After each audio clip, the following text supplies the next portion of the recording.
آپ صلی اللہ علیہ وسلم نے یہ بھی بتایا کہ میری امت کے لوگ بہت سارے فرقوں میں تقریباً 73 فرقے میں بٹ جائیں گے۔ آپ نے یہ بھی فرمایا کہ 73 فرقے میں بٹنے کے بعد بٹ جائیں گے اور ان میں ایک ہی فرقہ ہوگا جو ناجی اور کامیاب فرقہ ہوگا، باقی سب ناکام فرقے ہوں گے۔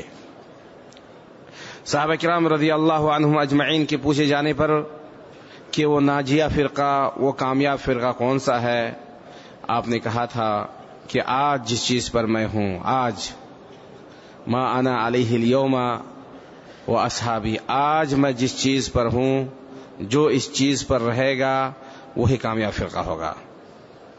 میں جس چیز پر ہوں، میرے صحابہ کرام جس چیز پر ہیں، جو اس چیز پر ہوں گے وہ کامیاب ہوں گے، جو ان دو چیزوں پر نہیں ہوں گے وہ کامیاب نہیں ہوں گے۔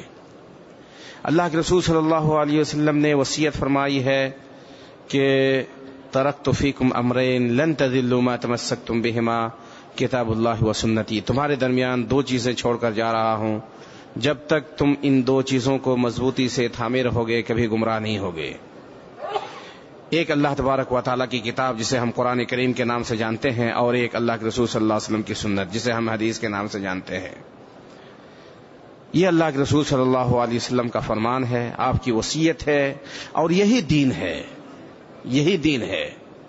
چونکہ آپ صلی اللہ علیہ وسلم کے بعد انبیاء کرام کا سلسلہ بند ہو چکا ہے، اللہ تعالیٰ نے علماء کرام کو نبیوں کا وارث بنایا ہے۔ العلماء ورثۃ الانبیاء، کہ علماء وہ علماء جو دین کی سمجھ بوجھ رکھتے ہیں، شریعت کو جانتے ہیں، جنہیں اہل الذکر کہا گیا ہے، ان کو اللہ تبارک و تعالیٰ نے انبیاء کرام کا وارث بنایا ہے۔